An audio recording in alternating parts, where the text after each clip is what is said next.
Hello and welcome to the Crit to Block podcast. We are your hosts, Eric Maylott, and Richard Lavery, here to bring you in-depth conversation about competitive list building for this little game. I don't know if you've heard of it. It's called Star Wars Legion. Today's conversation is going to be all about bounty hunters. I thought I had more to that. It's just going to be all about bounty hunters. Bounty hunters it is. Well, if you've ever wondered how to choose, play, and build a bounty hunter in Star Wars Legion, this is your episode. We will dive into general strategies, the individual units, and suggested builds, and then wrap up with a discussion on what bounty hunter is right for you. But first, let's introduce our guest tonight. Dr. Joe, tell the people about yourself. Hey everybody, howdy. I'm Dr. Joe. If you're on Longshanks, that's probably how you'll find my name on any specific tournament. I am an Empire enthusiast, but I'm a rebel at heart, and that's really where I found most of my success. I've been playing probably since fall 2023. Joined the Crit to Block crew around, I guess, probably that spring. And my big role has been editing the battle reports and how-to videos that you may have seen. If you like the little screaming sound when somebody falls, that's all me. And I think, let's see, if my favorite unit, what would it be? I'd say it's Han, because I'm a degenerate and I'm a sucker for Pierce and those command cards that tell you, like, you can't do that.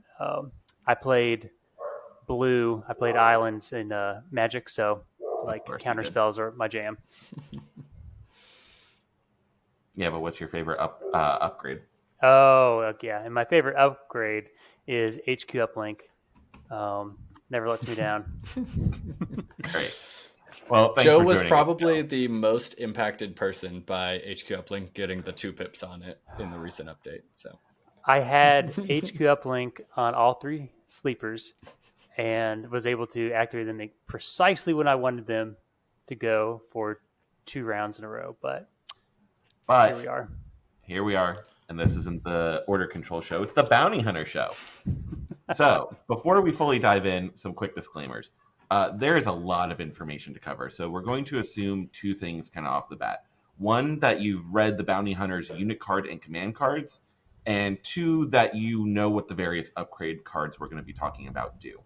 If you need this information, you can check out Legion HQ2 or any of the other list builders out there for easy access. And while we'd love to read all the information to you, as we're here and talking, there's just not enough time for that. So we kind of have to do this in a bit of a clipped way to make sure that we get you in, learning, and out as quickly as possible. So with that out of the way, Eric, why don't you kick us off with this discussion? Yeah, so for bounty hunters, we typically think of them as filling 2 primary roles. And one is the character assassin, because they're bounty hunters. And the second is crowd control. And so for the character assassin role, your goal is purely just to kill the enemy characters, ideally the bounty target first, and then any other characters you can find floating around. These characters are going to be fast, they're mobile, and potentially long-range bounty hunters. We have a couple of those. They tend to have smaller dice pools with fun words like Pierce, which Joe is so fond of. And the upgrades we put on them generally help them fulfill that designed role of killing characters. For the crowd control role, these units are going to typically have a more variety of weapons and upgrades and tactics, and they're designed to eliminate enemy units quickly, usually targeting red saves, thanks to Pierce again, or double stuff squads, thanks to spray weapons, particularly flamethrowers in the case of some of our bounty hunters. They are really good at eliminating key targets and your opponent's heavy hitters to help the rest of the army succeed. Right, and sometimes you want to come to a decision for yourself. Do I want to take 1 or 2 bounty hunters in a list? Depending on the army, that might be more obvious than the others. In Empire, if you're going to run a single bounty, like, you might as well just get a second one, because you can double the chance of victory points, and the order control nonsense is a little bit easier to deal with when you know, hey, they're not going to get one, and then they get independent. Plus, that gives you two different options for who's going to kill your bounties. Like it could be both bounties could be killed by the same bounty hunter, or it could be, each one takes the opposite from what they chose at the beginning. So that can be very helpful. And 2 points, as we know, can be a big swing at the end of the game. It's harder to hide bounty targets from two hunters, obviously, and so I think that kind of goes into it as well. So Empire might like two, but things like CIS, Shadow Collective, Rebels, they have other good options within their army list, and you're probably taking just one, unless you're trying to do something specific, like have one for bounty hunting and one for crowd control. Or spoilers, some bounty hunters are good at both of those things, and rebels have a couple options there. They really do. Let's go ahead and discuss now kind of one of the hardest decision points of playing bounty hunters, and it's who exactly do you choose to be your bounty target? The game is really full of characters and lists. You see a lot of hero hammer style lists that have 3 to 4 heroes, and so when you walk up with a bounty hunter, you've got options. So who are you targeting between Sun Fac, Dooku, and a Super Tac on the field? Typically, what I'm going to recommend for players, especially if you're a newer player, don't pick a Force user if you don't have to. Obviously, if Darth Vader's the only character in the list, you kind of have to pick Darth Vader. But if you have Darth Vader, Krennic, Veers, you're not picking Vader. Force users are usually very hard to kill. They have deflect, which means wounds might be coming back to your bounty hunters, and most of the bounty hunters are very focused on range. There's an exception to that rule that we'll get to a little bit later, Din Djarin, but for the most part, all of the others want to be throwing their ranged pools, and so deflect risks you taking wounds on models that typically don't have more than 5 or 6 health, so you really don't want that. Backup can also really brutalize your smaller dice pools if you're only landing hits instead of crits. Now, a lot of bounty hunters have surge crit, so that's mitigated a little bit, but that also requires you to roll surge results and crit results, which doesn't always happen. If you are forced to bounty a force user, there's a strong chance that your bounty hunter is likely going to go into that more crowd control aspect that Eric was talking about earlier, while looking for an opportunity to pick up that final wound to score the bounty on the primary target. In general, though, you want a bounty target that's going to do one of a few things. One, kind of be close to the fight, right? They need to be in there. They need to be accessible. If they're hiding in the corner of the field, like a Pike Syndicate capo or something, and not really participating, your options and opportunities to pick up that bounty are going to decrease. And we're looking for ways to increase. So most of your operative options, your Han, anyone who's really getting in there is a good option for this. Thing 2 you want to look out for is having lower wound thresholds or white saves. So your Leias, your Poggles, your Krennics of the world that are a little bit easier to get those wounds to stick to.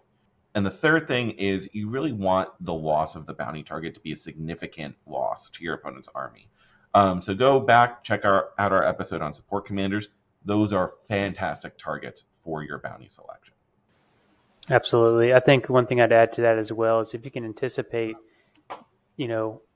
optimizing that your bounty hunter will be able to kill that target and be close to a POI, that is huge. That's why you wouldn't go after that Pike Capo, but Han Solo, who's maybe floating around a POI, or Bad Batch, like if you put it on them, you know that they're likely going to be around the action by that POI. And if you can get a kill and secure a point, that's huge.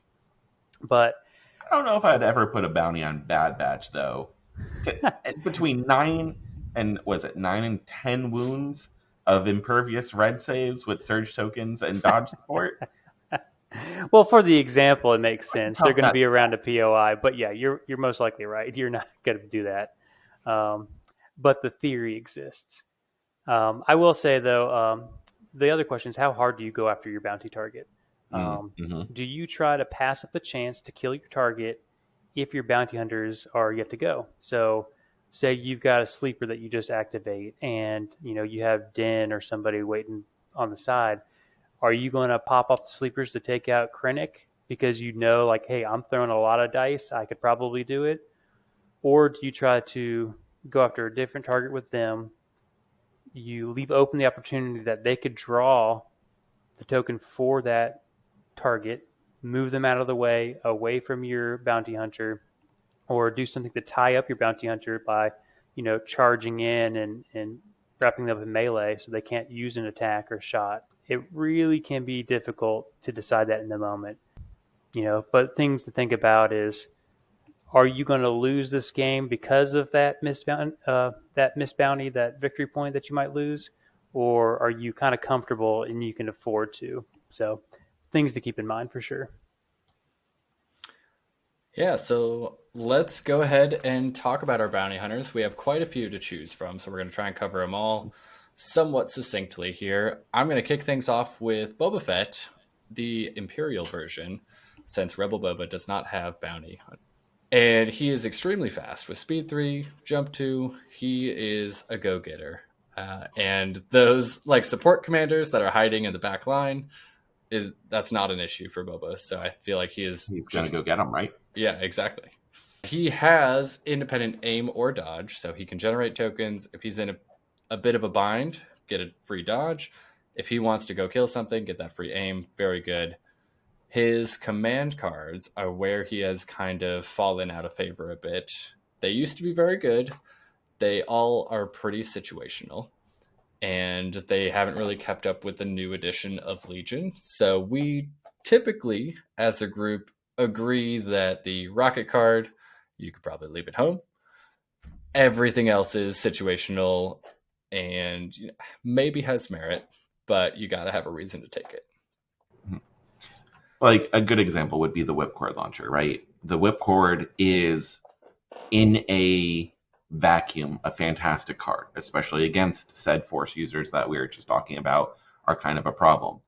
But one of the things that has become really important in this kind of new era of Legion we're in is order control. And a lot of the bounty hunter command cards are very self-oriented and hungry for just orders on them. It also messes with their independence. So there's a lot of working to swim upstream by picking some of the bounty hunter cards if they're not stellar. And none of Boba's command cards are really reach that stellar mark. There's an argument to be made for his 3-pip. What's the name of that one? Rule with Respect. Rule with Respect. But I thought for sure you were going to say Simple Man, because Simple Man doesn't require an order to go on him, and it makes his flamethrower potentially range 2, which seems very good. I do think Simple Man is probably the best of the command cards to take, but even then, you're in a situation where there are so many good 1-pips out there. You're never just taking Boba Fett, right? We don't have generic officers right now, so it's not like you took Boba Fett and 2 or even 1 Imperial officer, and that's all of the characters you have, right? There's at least one other. There's probably going to be 2 other characters in that list. And so are you taking Simple Man at the cost of taking things like Voracious Ambition if you're playing Krennic? Mm-hmm. Any of Vader's 1-pips? Probably not. Yeah, I don't think that's worth leaving Implacable at home or something like that. Now, if you're building a list specifically for the command cards, maybe there's something there. In general, though, this is not the command hand you want. And we could probably revisit this subject in the fall when we get our generic commander upgrade packs, and then we might be singing a different tune here. Mm-hmm. So true. I guess you might want to think about what you want to build with your Boba Fett. You want to highlight his ability that he's fast, he moves, he's able to shoot at range 2. So some of the gear that you might put him on obviously would be the flame projector. We talked about crowd control. Maybe he's not by your target. Maybe your target is being surrounded by a squad of fat fleets. Maybe it's by a clone trooper squad that's got a shotgun. That's a target that's going to wreak havoc on your army. So, hey, why not flame them while you can? Prepared supplies and then targeting scopes. He can get the aim at the onset with an independent. However, sometimes you might want to dodge. But regardless, if you can get an aim somehow and you do the reroll 3 dice, black aren't always friendly to you, the black dice. So maybe you want to reroll as many as you can. As a former Op Luke player, I completely understand. You roll Oh, 7 yeah. black dice, and you're like, oh, I did too. Wonderful. Womp womp. Sometimes they're hot, sometimes Yeah. they're not. And with that being said, too, so maybe you want to lean towards an ability like I'm just going to take an independent dodge on him all the time. So you get on the hunt, and you're going after something that's going to have wounds. So hey, free aim. Seize the initiative for those times where like you've got a really excellent command card that maybe just orders Vader, or you've got it on a bunch of other units, but Boba's in a really precarious position. Taking seize the initiative would be good, and I guess you could also argue having on one of your other commanders, the newer one that's come out, trusted agent. Trusted agent. Mm-hmm. So kind of swap that out depending on your points. And up close and personal, he's not very good at melee. Let's just be honest about that. He's got pierce range, so giving him up close and personal, that pays for it in itself. You shoot, you get a dodge. What more could you want? And with Arsenal 2, you could potentially, if you really need it, get 2 dodges. This is true. Emergency transponder. I think that's a good one to have. Yeah, so one recommended build option that we've kind of talked about is just Boba Fett on the hunt, flame projector, up close and personal.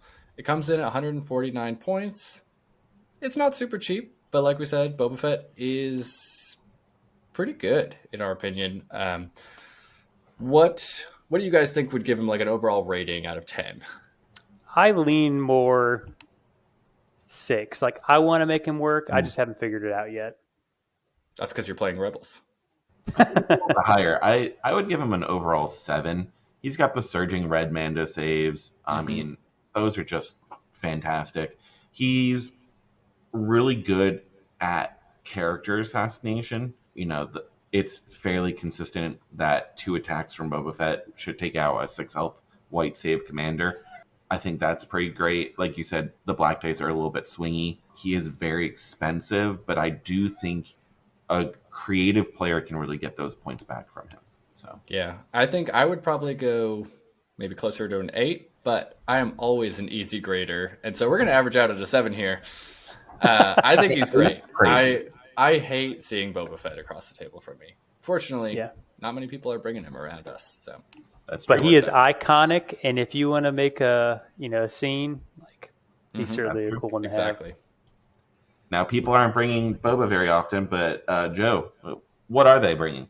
Oh, well, in the world of Rebels right now, at least, and certainly Empire, Din Djarin is hot. So hot now. He's so hot right now. He's excellent single target damager in melee. Like, if you have a bounty, my goodness, like, it's such a great thing when you can take a unit and hide them in combat and base to base so they can't get shot. And Din is so cool with that. He wants it to happen. His range is kind of lackluster, but really that's not what you take him for. Like if you're going to bring some of his upgrades like the Beskar Spear or, I mean, even the Amban or the Flame Projector, all can be used in melee. But he's versatile. So like if you need to shoot at somebody, you can take out a random, like a unit that's down to 1 model. That can be really helpful. And he's also very fast, but you have to pay for it. Just like in the show, he did not start with the jetpack. He needs to upgrade with it. The really good thing for him is that he generates both an aim and a dodge, whereas Boba just has one or the other. But really, he's desperate for it, and I think that's why they built him like that, because Duelist needs an aim to be spent, and so does Lethal for his pistol. Wait, is it pistol or his vibro knife? I mean, it's both of them. Yeah. Is it both? It's both lethal? They're both lethal. I couldn't remember if one of them was Pierce, but I just know that when I have that aim, I can make it Pierce. His pistol's also long shot, so even more aim hungry. Yeah, and you're probably, if you take an aim action with him, you're wasting great opportunity. But he's got some pretty strong, pretty swingy command cards. If you're somebody who likes to roll the dice, no pun intended, then he's probably a character for you. So an almost auto take for him is This Is the Way. The reason for that is it gives him Relentless. And right now, like, that is so good. Being able to move speed 3 into whatever you want, whether that's your bounty target, whether that's a unit that needs to die, like use a flamer, what have you. Plus, he has tactical, so he picks up aims along the way. Exactly. So 2 aims and a dodge heading in. He can activate Beskar Spear, which gives him duelist, and he can do the Viper Knife that gives him lethal, so he's Pierce 2 in melee. The other thing that's kind of niche, not available to the Empire for obvious reasons, but if you take Grogu with him, he can bring the hand thing. And the hand thing is not just something that can be used on him, but it can also be used on models or units within range 1 of Grogu. What that'll end up doing is giving you 2 dodges and giving that unit deflect, which can be incredibly helpful and a big surprise that somebody was not preparing for, to take a unit that maybe doesn't surge to defend and now it does, or just making sure like, hey, you ran something up and you do not want it to die. Another strong but not crazy card is I Like Those Odds. I haven't personally used it. Richard, I know you used it once before some of the rules changes. Listen, Palpatine with Din Djarin was a monstrosity that I know at least a few people are glad is gone. Yeah, it was a drug for him for sure. But right now, you could probably take something better at that slot. But then this is the fun one for rolling the dice. It's either amazing or terrible. You know it, you love it, or you hate it. But it's Whistling Birds. This is a card where like you can choose 3 units within range 1 of Din. It takes a whole action, so bear with it. But you can roll white dice, and on any paint, that unit will lose 1 model for each paint that's found. And They in this suffer game, a wound, because that is different, right? yeah, they suffer a wound. To say it technically speaking, Yes. but when you can when you can deal a wound without dice, that's almost like a good strategy if you're building a list. Like any cards that can do that, just try it. The marksman upgrades do exist on Riot Troopers and Sleeper Cell.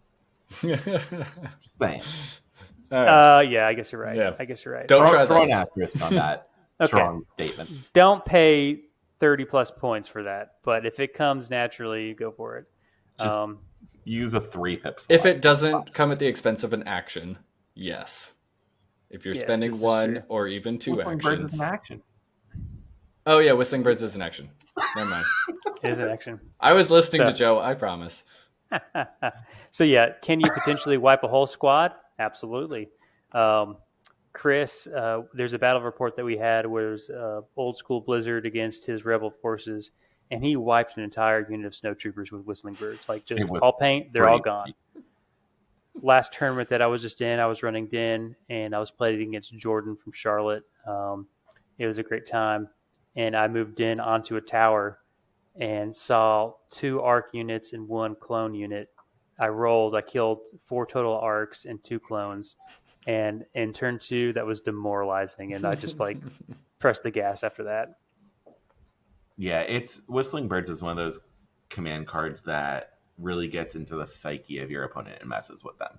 So either it's going to do nothing, you've wasted a 3-pip slot, you've wasted a turn, you didn't get your tokens on Din, it took actions, or it's going to be the most broken thing ever, and you and your opponent will be talking about it for the next 3 months. Yeah, So. absolutely. Joe, tell us more about Grogu and his kind of benefit on the Rebel side. We all know I don't play Rebels, but you and Eric both play Rebels. So talk about Grogu. Why would you take Grogu? Well, one, he's cute. Eric, I think you'd agree with that. Yes. The most important. I painted mine up to look like he's in a little bath towel. Just got out of the shower. But I mean, one of the main reasons you bring him is because he's got an extra health. So it takes Din and Rebel forces up to 6 wounds, whereas Din and Empire is only 5. But really, you bring him for 2 things. His command card, which is the hand thing, cannot be played. But we alluded to this earlier. When you play it, you can give dodges and you can make something use deflect. But then latent power is also very stereotypical Rebel, like high risk, high reward. You have to take a suppression, but then if you roll a red die on a blank or a surge, something good happens. Blank gives a 1 wound back to a character within range 1. And on a surge, you give 2 immobilize and 2 suppression to an enemy unit, which, hey, maybe Anakin was primed and ready to jump at you. Well, not anymore. So really, it's not a card that it's not an ability that you're going to build around, but it is a cherry on top. It's a little extra, little extra salt on top that really can help out in a pinch. So, build options for Din. I think some of the auto includes are his jetpack and flame projector. Speed 3 is amazing. Flame projector, spray, excellent. Prepared supplies, E-stims, optional, depending on whether or not you need him to be a little more survivable. Mhm. We typically go Beskar Spear in terms of weapon. Amban, I haven't played around with it recently. It feels like I would rather just have the higher damage output in melee. It's the budget option. It's the budget option, but you lose that duelist keyword, which can be so valuable. Comms, I don't know that any of the bounty hunters really need a comms upgrade, but if you really want something, emergency transponder seems fine. Sometimes that extra aim's pretty clutch. Sometimes, yeah. So I think a recommended build example would be jetpack, flamethrower, tenacity, spear. You come in at 136 points. It's great. I mean, that comes in cheaper than Boba, right? I usually play him in Rebels where he has Grogu, and so I think of him as like 150-ish point unit. But yeah, 136 for that seems real good. I mean, even throwing Grogu on top of that's 151. That's not too bad. Yeah, seems great. Not for what you're getting. I mean, what you're getting is quite a bit. Yeah, that's just 2 points more than Boba. Mm-hmm. Love it. So, what do we give Din on an overall rating? I would say, from my experience, if I gave Boba a 6, I'm going to give him at least an 8. I do think he's better than Boba right now, for sure. Command cards and his versatility. Mm-hmm. Yeah, I would agree. I'd put him probably 8.5. He does have a few. It's not impossible for Din to get bogged down. He does have the versatile pistol. Then you're kind of split firing a little bit, which is not always the best decision in Legion. He's got that excellent melee threat. He's really great at chasing characters. He is really token hungry, though. We've talked a few times about the lethal, about the long shot, about the duelist. He wants those tokens. And you lose some of those tokens when you play his command cards, which you also kind of want to play. If you're playing his command cards, you're also losing your order control because they're only issuing to him. So he's fantastic, but there are a few of those weaknesses that I think keeps him from being a full 10 out of 10. I think if you're bringing Din, you have a plan for him. So I'm going to give him a 9, and you have other ways to get those tokens on him. His command cards give him tokens usually. So he loses independent, but he gets tokens. And you have ways of getting orders on other things. You can get around the order control issue. I'm going to give him a 9. Okay. What's that average us out to then, Eric? That's an 8.5. That's great. Excellent. Did some quick math. All right, let's move on to Bossk. Richard, we'll let you talk eventually, but I have played Bossk a little bit in Shadow Collective, and he's fun. I love a good lizard man. He is very different than Boba and Din. He's kind of our long-range suppressive threat. He does, I mean, I guess he can be a melee. We'll get to that. But typically, he is sitting at range. His gun is suppressive, which is so powerful in a lot of instances. And he surges crit. So he's good at single target damage if your dice decide to be friends with you. It is 4 white and a red, so sometimes those dice might hate you. Yeah. He's 7 health, regenerative, or he regenerates. It doesn't, I mean, sometimes it's great, sometimes it does nothing. It's kind of like Grogu and his little latent power thing. And he can become enraged, which helps with suppression issues. Let's talk about command cards, though. He's got some interesting ones. He probably always wants to take his 2-pip Reptilian Rampage. That lets him attack twice in a turn. and he can take a wound to get a free move. Mhm. Seems good.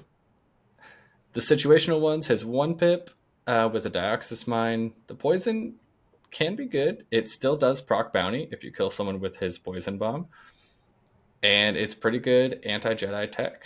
His 3 pip, I still think of as very good, but I think, Richard, you do not agree. And I haven't played Bosk recently, so I could be incorrect. So the lists that I'm playing Bosk in right now do that anyway without needing to spend an entire 3-pip command card on it. Lying in Wait used to be an absolutely fantastic turn 1 command card for when we started deployed on the board. Now that we walk on the board, it maybe you get that range 4 shot turn 1, but the second you're playing Lying in Wait, your opponent's going, okay, what's the range band I have to stay out of? And they're not giving you a range 4 shot, no matter what angle you're walking onto the board. So your bucket of 10 aims are pointless. Now, granted, I'm being a little harsh here, but I'm also thinking we are gearing this towards players that are trying to get into the more competitive side of the tournament game to learn how to kind of up their skills, right? So we should be comparing what an opponent is going to do against someone who's probably going X and 1 at a convention level tournament, right? And those players are not going to give you that shot. And so then this becomes a turn 2 or later command card. And there are much more significant and important command cards to be playing turn 2 on in this game. So really the only window of opportunity is that turn 1. And against a newer player, this is probably going to work really well. You're going to walk Bosk on. You're going to find 5 crits more often than not. And you're going to deal like 3.5 wounds on average with Pierce. Okay, that's good. Don't get me wrong. It's only going to take you so far, where you can do a very similar thing without the need of a 3-pip. Yeah, I think one of the ideas that's there too is like in a vacuum, it seems amazing. Like sometimes when you're just trying to start a list that you're building, you think, okay, ooh, this card's really good. How do I build around it? But in the context of the nature of the game, which is getting victory points, this has some flair, but probably is not going to help you win the war. Yeah, I would agree with that. So as far as build options go for Bosk, I tend to think of him as not needing a whole lot. Really, if you get aims on him, you want to roll extra dice, re-roll extra dice, because they're white dice. So targeting scopes and preferably something to get him those aims, like on the hunt. That's pretty much all you need. He's got independent surge too. He's good. He doesn't need much else. That brings him to 115 points. He's kind of a budget bounty hunter, and he's got some pretty strong play with suppressive and pierce and surge crit. Yeah, those 2 upgrades are all he's ever needed since he came out in this game. It shines really well with him. Totally. All right, let's give him a rating. Well, since I've been going first, I guess I'll go first again. I think for me, when I played Bosk, I just can't capitalize on that range. I wish he would be closer. I don't get him close to a POI. He's definitely better than Boba right now. I'm going to give him a 7. I think he can do some wounds, but I don't know if I figured out how to use him best for the victory points outside of just the bounty and maybe getting some plank damage here and there. I think he's a little bit better than that. I would give him an 8. I think he's a really strong option. He's not an auto include, but he's really strong. The double tap card on his 2-pip is just significantly strong, especially if you're going into your bounty target. If you're just going into like a red save unit, or any unit really, you just pick a target and suddenly they're going to have 4 suppression on them. That's fantastic at panicking a unit, and he's doing that from pretty much anywhere on the field because he can get that free speed 2 move, right? So then speed 2 into range 4 can hit pretty much anything. He's a little on the squishy side, but regenerate can kind of help with that a little bit. I think Empire's really his number 1 home. There used to be a lot of things you could do with him in Separatist. I think that's fallen off a little bit with the change to the transport rules. But Empire, like all the spotter keywords floating around can get him additional aims, which is really good. You can't share tokens with Exemplar, so keep that in mind. He also has a home in Shadow Collective. His command cards are a little bit more useful there because you don't want to give orders to your army anyway, so he can be a little bit greedier with what command cards he's taking. Yeah, I think as a Rebel player, I don't care if my opponent has Bosk, so I'm going to agree with Joe here and give him like a 7. I see the value going into other armies, but I personally, in my experience, am not afraid of Bosk really in any way. Yeah. You also mostly play white saves. Exactly. Pierce is not as effective against white Hey, saves. half the factions are white saves.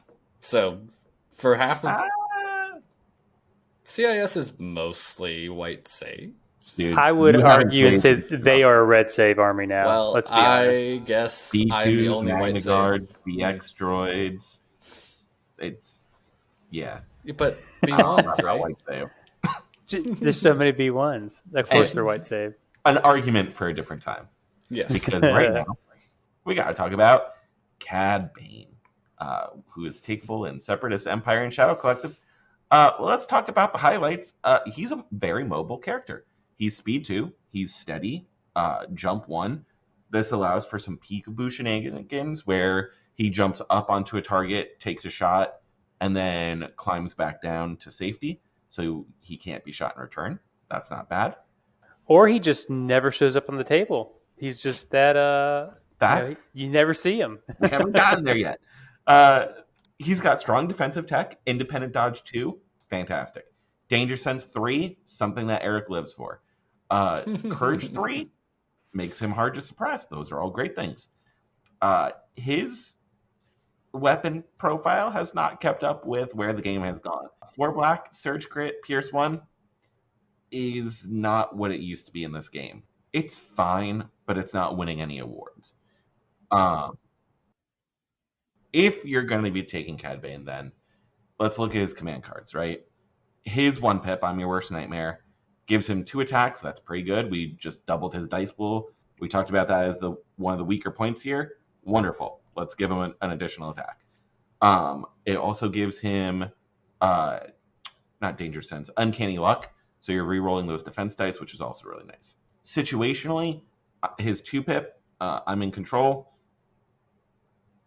It's kind of a weird spot. You could just absolutely dump suppression onto the enemy, but suppression isn't as good as it used to be, unless you're going really heavy into the suppression game. In which case, why are you taking Cad Bane over Bosk? This is the one that Joe was referring to, and I think the jury's still out on. Is I make the rules now, right? So, Joe, he can choose to pop up on the field if he wants to. So it's not like he's going to be out the whole game, but there used to be this whole little metagame where if you reveal this card, you have to put the 3 tokens out. 1 does nothing. 1 is where Cad Bane shows up, and 1 puts the bomb out. The bomb, good, not great. The real kind of important thing with this card was being able to pop up anywhere on the field. And so if you were playing a scenario like Recover the Supplies, he could show up on that middle box, grab it turn 1, and run away. And your opponent gets basically 1 shot at him before he's starting to move that box to the rest of your army. Those scenarios don't exist anymore. His ability to magically appear anywhere in the field is not anywhere remote to what it used to be. And let's be honest, you're not taking this if you're not revealing it and putting the 3 tokens out. It just doesn't really... There's so many better things that you can be doing. So I'm not convinced that his command cards... If you're going to take him, take the 1 pip. But other than that, I think you'd be better off leaving the rest of the hand at home. Yeah, there's some play that I don't know if I've ever seen it, but I know I think Ryan on Stabcast has mentioned before. Oh, we're not allowed to say that name, actually. Oh, no, I thought it was the other guy, the smaller guy with the bow ties. I didn't think we could mention his name. It's just Stabcast. We can't say Stabcast. Okay. They get real upset about it. 3 times. One more time, and he's going to come out through the window. There might be some play, like somebody would have to get really creative with it, where you put the random Cad Bane token out, and then you basically use it as a teleport later on in the game if you needed to get to a certain POI or something. That's big brain. I don't have enough time for that. I want to run, I want a gun, and it could be difficult. Mm-hmm. Yeah, I think I've tried it before with turn 1 shenanigans, and it's fun. It's not anything to I don't know, really focus on, but it is fun. Yeah. I would recommend trying it just for the grins. So, Richard, how do you build out your Cad Bane when you are taking him all the time? I mean, yeah, all the time, right? So for gear, I mean, prepared supplies and e-stims are both going to help him stay alive, which is something he struggles with. Training up close and personal, basically borderline. You're getting a range 2-shot anyway. You might as well get a dodge token for it. And this is one of the few places these days that I think situational awareness still makes sense. You don't want to roll defense states with Cad Bane. He is surging white. You don't want to roll those dice. So the more things you can dodge, the better off you are. Take his electric gauntlets if you have 10 points left over and you're really worried about a force user. It can be pretty good situationally. A lot of those situations don't exist in today's meta, but 1 out of every 10 games might be something for you. And it's only 10 points, so that's okay. Smoke grenade, maybe to give him some extra cover. He's one of the only bounty hunters, I think maybe the only bounty hunter with a grenade slot, so that could be interesting. But really, up close and personal, situational awareness, keep him at 117, keep him lean. He's just going to be kind of picking at the seams of your opponent without really going too far over. Joe, hit us with your overall rating. All right, my overall rating. I played Cad once before in the old days. He was scary. Now, I was being even more cheeky than you thought, Richard. I was saying you don't see him on the table with Peekaboo because he's just never there. Right. I like to think of a You world got me. where he's super cool and he'd be on the table. He's probably like a 3 or 4. I'd say 3. I'm sticking with 3. Okay. I'm going to go, I'll give him a slightly higher at a 4 just because I use his hat as the incognito marker for K2, and so I think he brings a lot of value for that. You can't. So just to be clear, you're grading his usefulness on the modeling components of his kit. I'm giving him 1 more than Joe because of his hat, yes. Great. Wonderful. It's a good hat. It's a great hat. I'm also giving him a 4. He's fallen from glory. There's no doubt about it. My heart wants to say that some creative player out there is going to be able to find a lot of good with him. I haven't seen it yet. That doesn't mean it doesn't exist. You could be that person, Richard.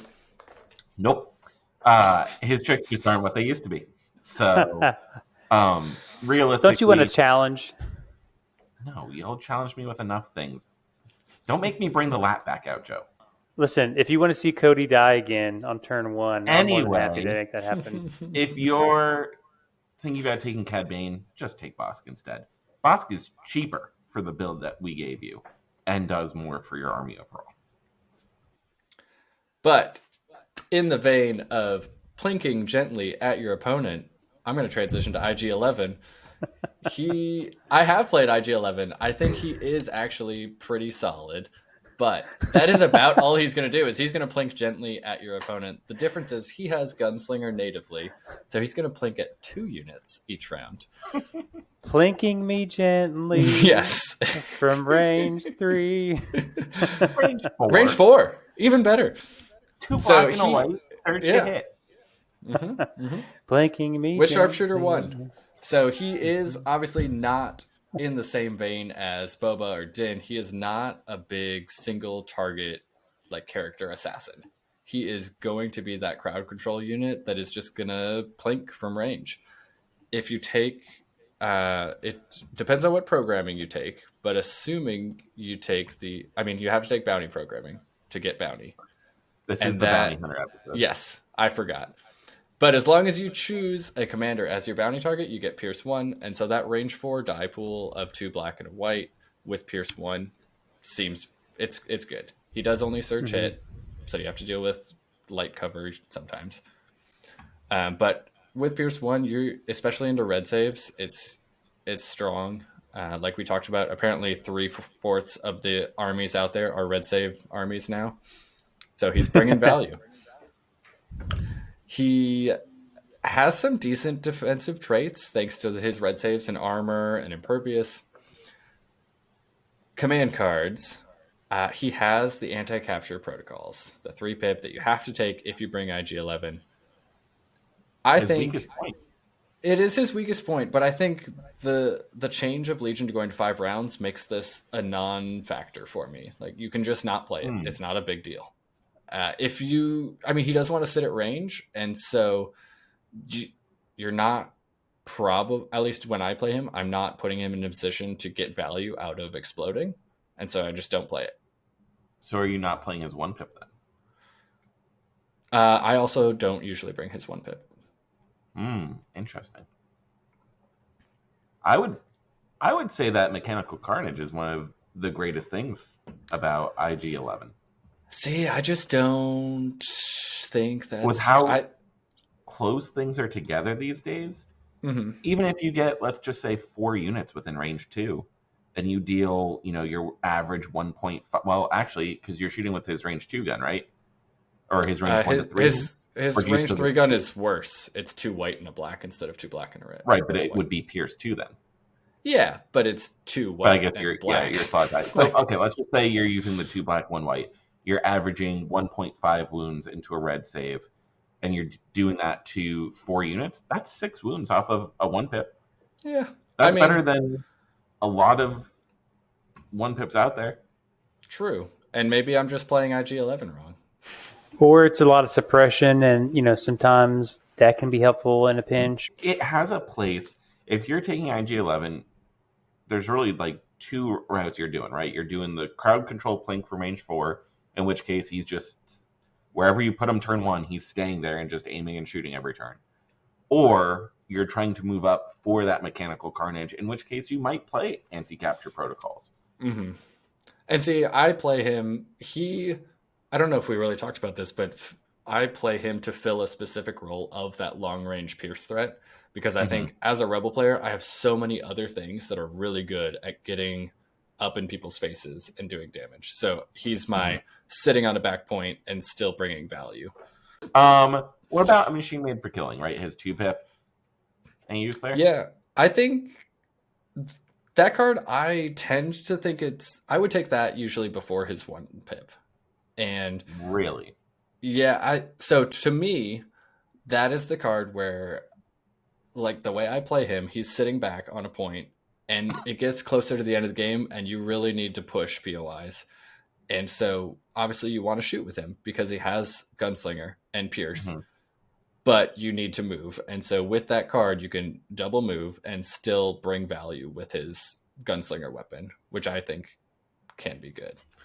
Yeah, you did that against me right before Crucible last year, and that was a huge play. I mean, imagine like Darth Vader has his Master of Evil, and you can put 3 on a lot of people. Like, although this is just 3 suppression handed throughout, if that all goes in 1 unit and it panics, like, that can be major. Yeah, the demoralize on top of the double moving and shooting, I think it's pretty good. And I think, like, just because of the way I play him, he's potentially not in the thick of things for most of the game. But maybe late game, you just need to double move to get to a point, and then you can still shoot things.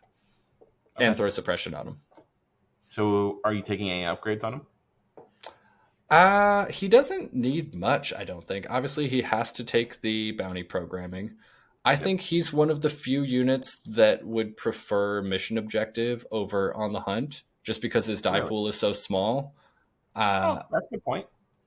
But, I mean, also he has Gunslinger, and so on the hunt, you could choose a wounded unit first and then attack another unit afterwards, and you have an aim. So I think you go either way. But I think because his die pool is so small, just that free reroll of 1 die might be all you need. That makes sense. And it's a little bit more useful on those troopers that you're shooting, because if you're avoiding shooting characters, then on the hunt's not really doing much for you. That's true. Whereas mission objective can. Yeah. So filling that crowd control role more than the character assassin. Yeah, exactly. Joe, what's your rating then? My rating, I have never gotten to a point where I said to myself, you know what my list needs? It's IG 11. Like, that's what I need. I think he's there. He's got some usefulness. I'd rather take Boba than him. So I'm going to go with the 5. You'd rather take Boba over him. Okay. Yeah. Well, one, I mean, the rule of cool is certainly there with Boba, but Valid, yeah. I think you need a plan for him. He's not going to slot into every list, but I think if you have a role in mind for him, he can be pretty good. And so I'd give him more 6, maybe even 7, because I think he fills, at least for Rebels. I know we're talking, this episode is mostly geared around Empire. But my take is in Rebels, he fills a role that Rebels are sorely lacking. And so I'd give him a little boost for that. I respect that, yeah. Okay. Yeah, I'd agree with a 6. Like we said, on average, he's dealing like 1.5 per gunslinger shot, so he's dealing 3 wounds into red saves on average per turn. That's pretty good. I think he's really good into red save armies. He's just kind of meh into white save armies. But like you said, he's not a huge point sink. You can kind of slot him in, and it's fine. The really only detracting slot is his must take 3 pip. That's a really good command card slot. It's one of my favorite slots right now with the list I'm playing, and to give that up is a little rough. So yeah, I think 6 is probably a good spot for him. Yeah. Well, another Empire bounty hunter that you can have, and we'll finish it out with another one after this, but is IG-88. He's also one of those assassin droids, and he's got decent single target damage potential, some potential for crowd control work, but it really bases on your play. Arsenal's great, lets you focus down one target if you wanted to, or you split fire and you go 2 different directions. Native Pierce is always good. Sharpshooter, surging to crit, also very nice. And just like his counterpart, IG-11, he's got good defensive traits with those red saves, armor 1, and impervious. So I think he's got some play. He's got some different command cards too, which might make you, if you're playing your Empire army, do I want to take 88 or do I want to take 11? As far as command cards, what's that? Take them both. Take them both. Take them both. Why not? You get both IGs. We're trying to think, like, is there anything must take for IG? Nope. And according to Richard Milkman Lavery, there's none. Not in my own home, Joseph. I'm not in your home right now. I would say, though, what you could potentially get away with using is focused on the kill.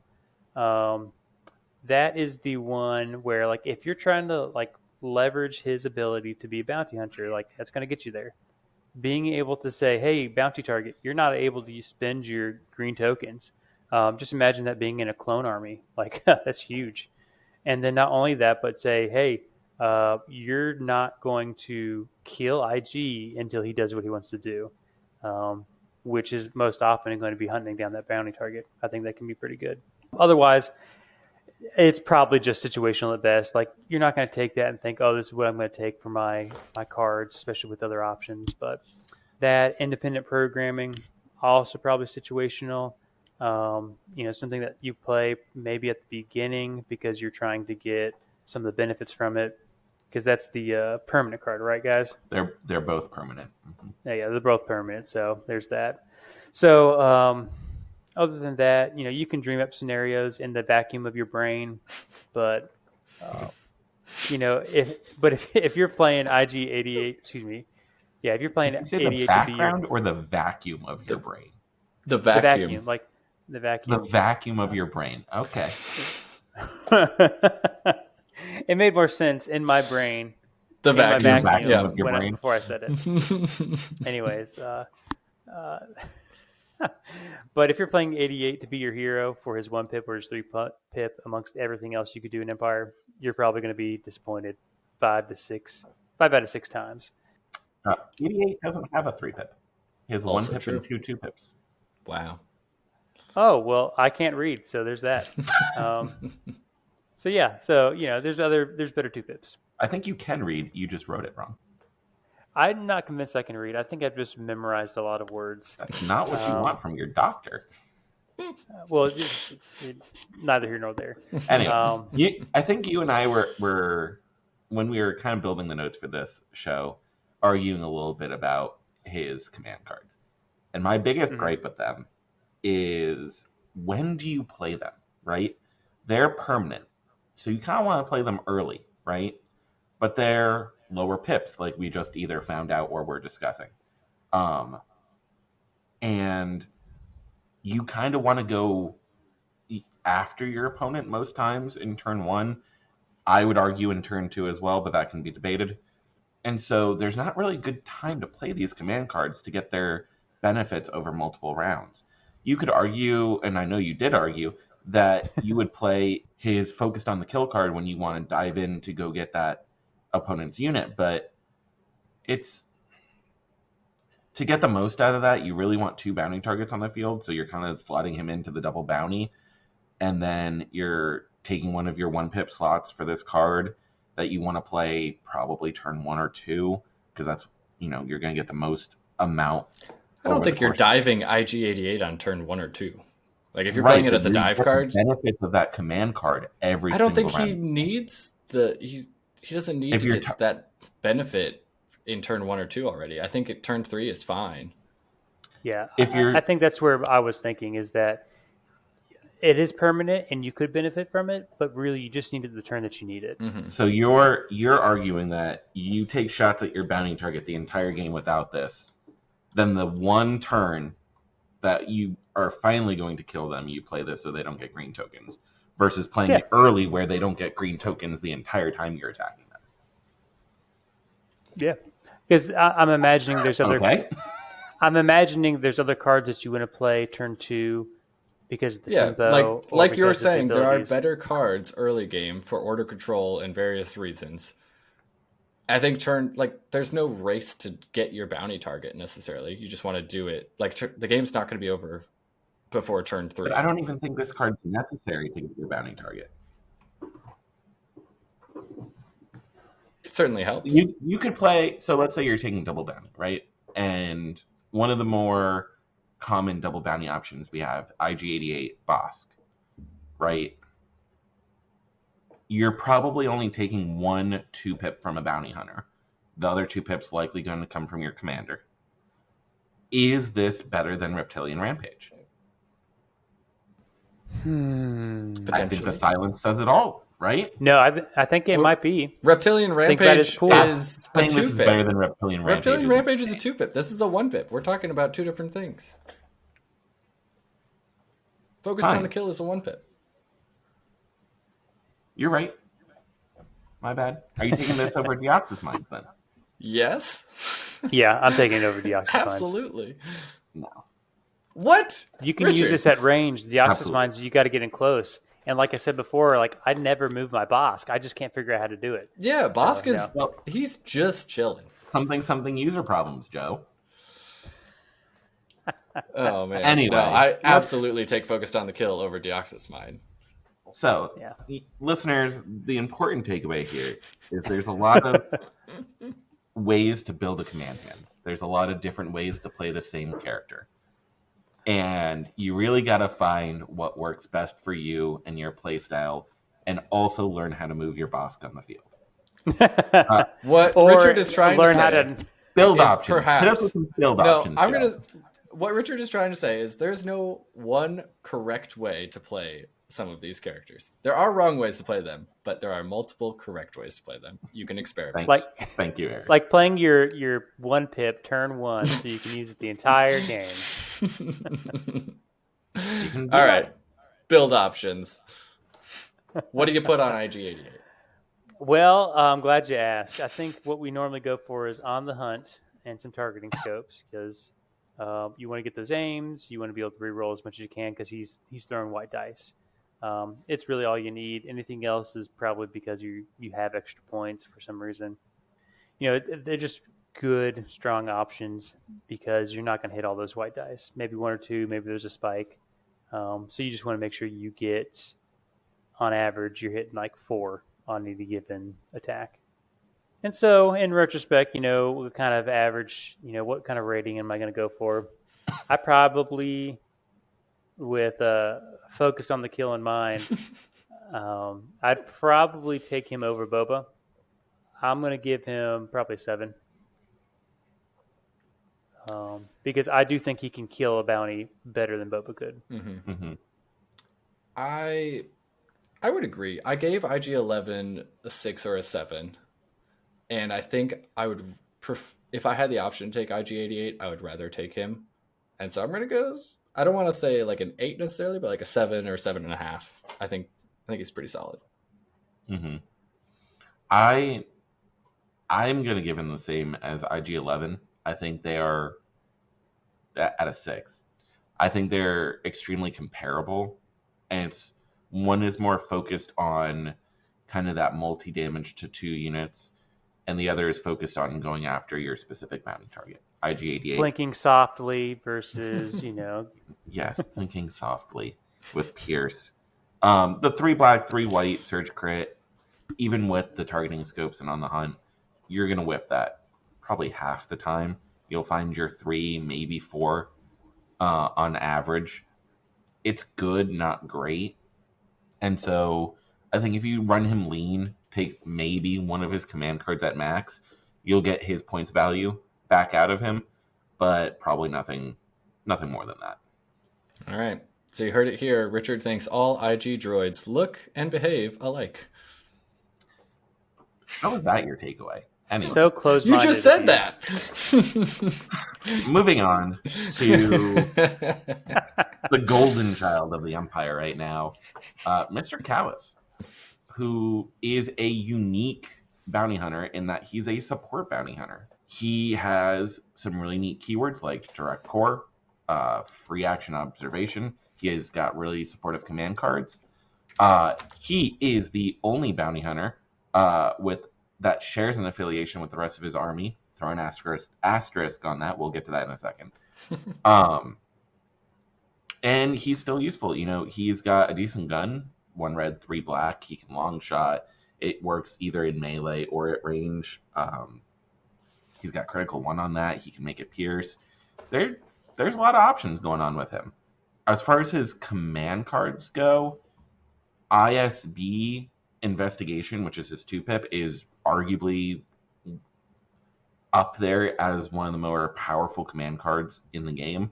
The ability to tell your opponent you can't play X command card next turn or X pipped command card.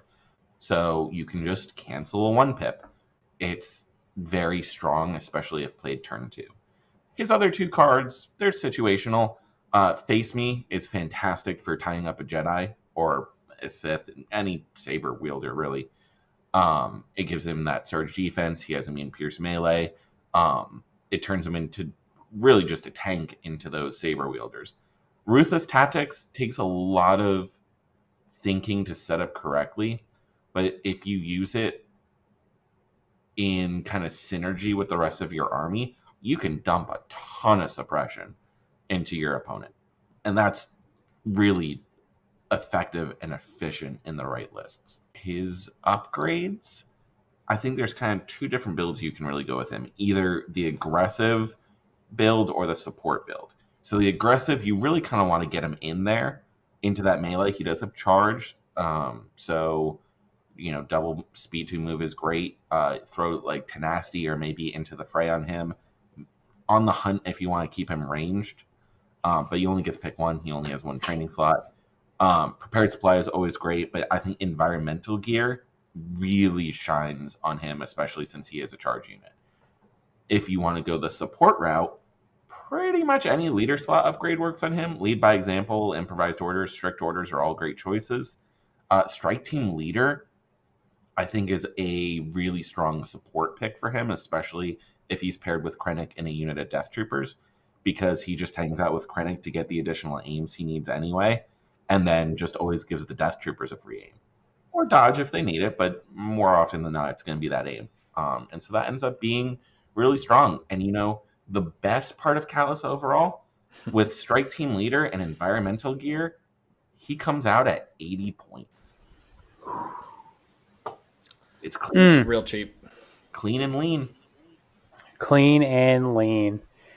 So, when it comes to maybe giving grades and things like that, if IG 11 is my middle of the road 5, Boba about a 6, and we gave Din maybe, what do we give Din? Like an 8? Mhm.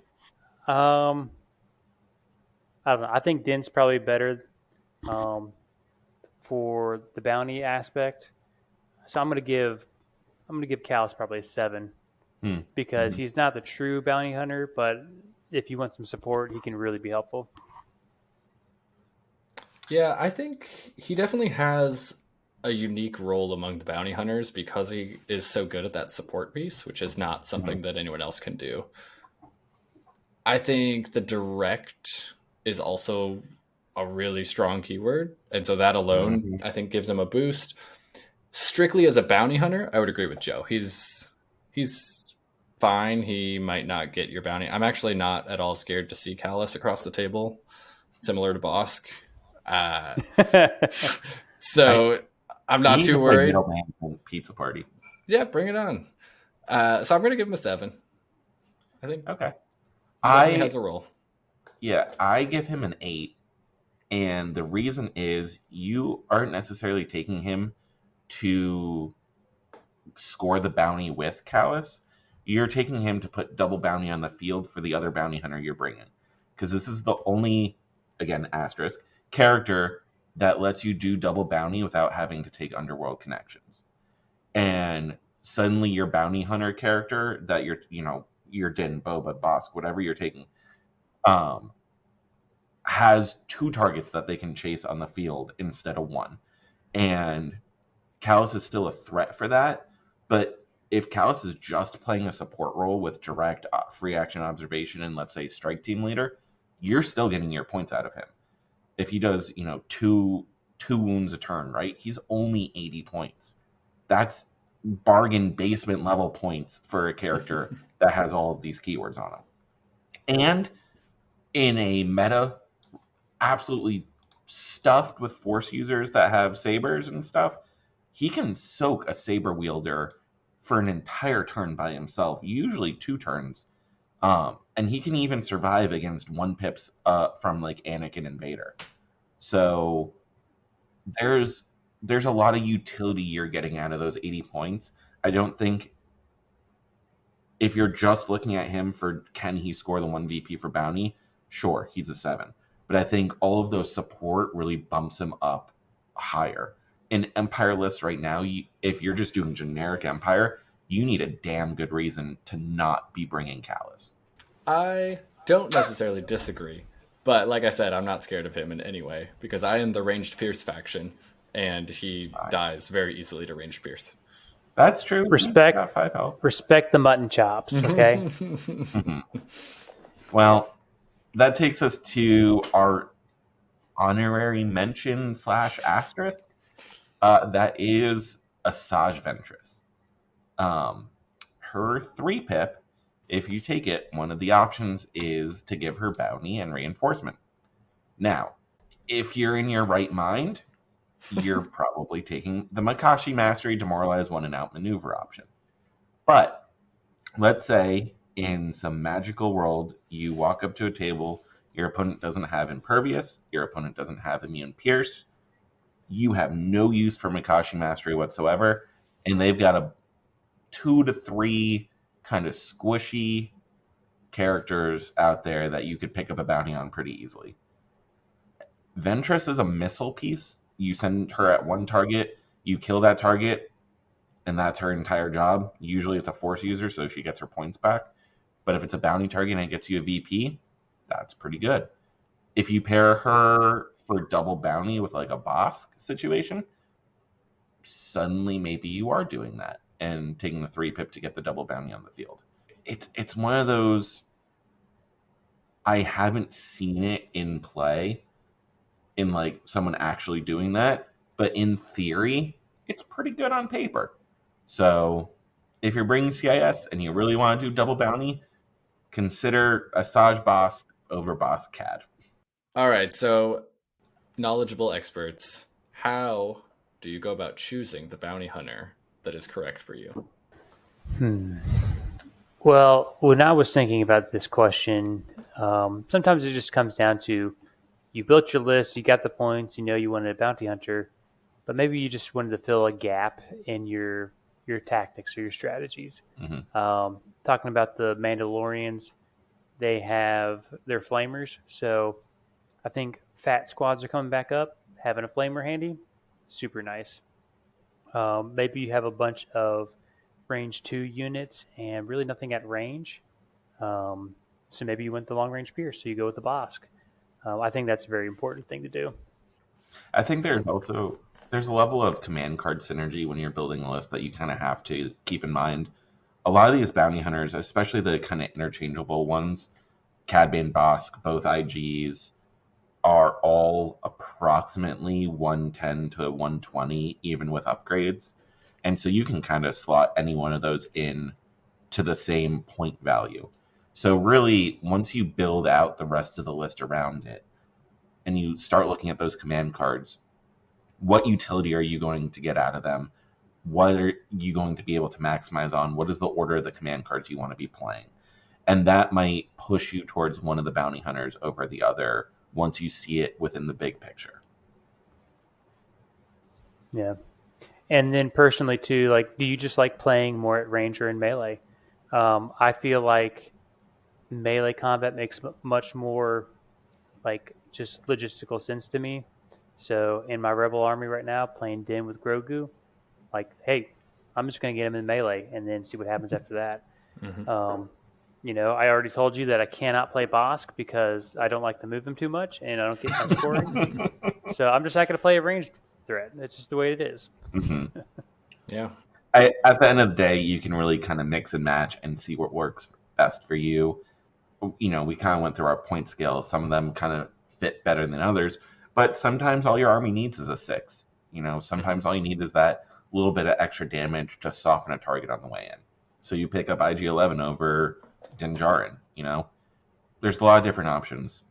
In kind of general, in recapping, like we always do here, your bounty hunter, you have to kind of lock them into one of those two spots. You're either going for your bounty target and you're a character assassin and you're going to be built that way, or you're on crowd control, you're on removing enemy units from the field, you're going to be leaning and built more that way.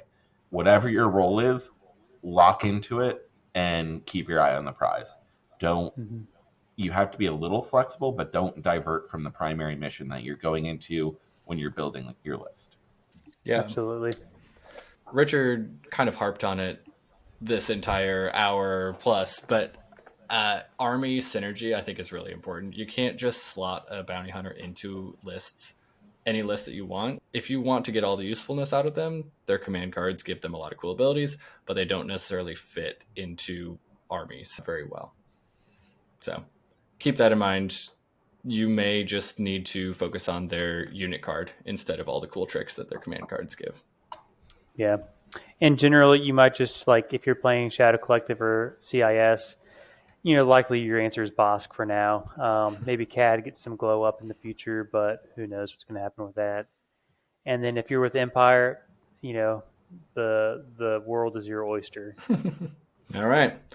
So that brings us to stuff we're into.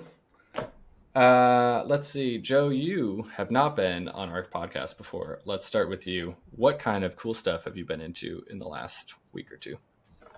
Well, besides saving lives, that's pretty cool, I'd say. No, I've been reading a lot.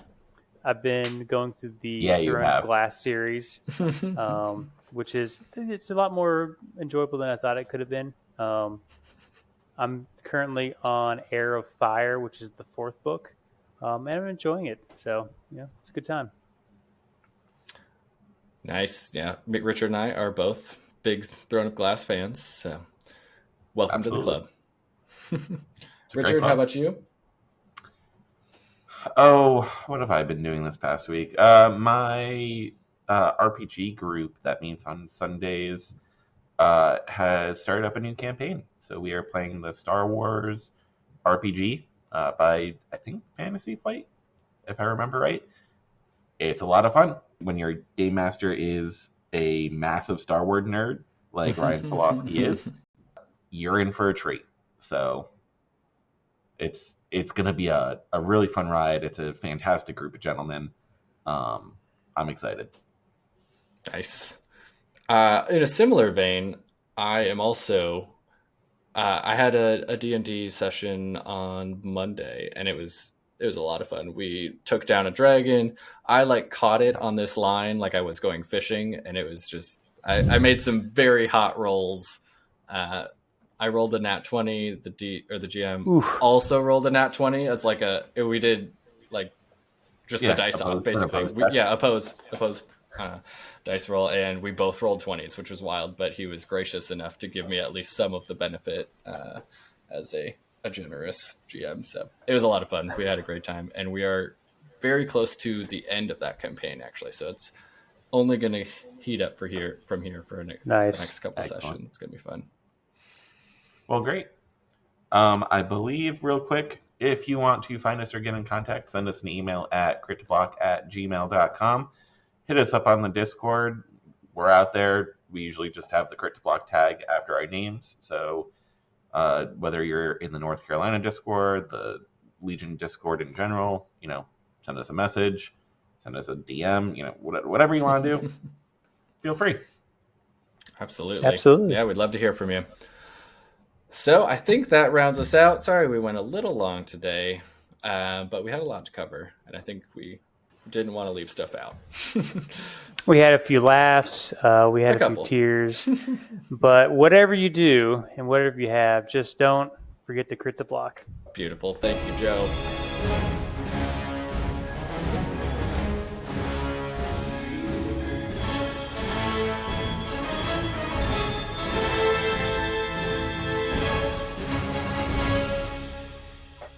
Commandos hate him.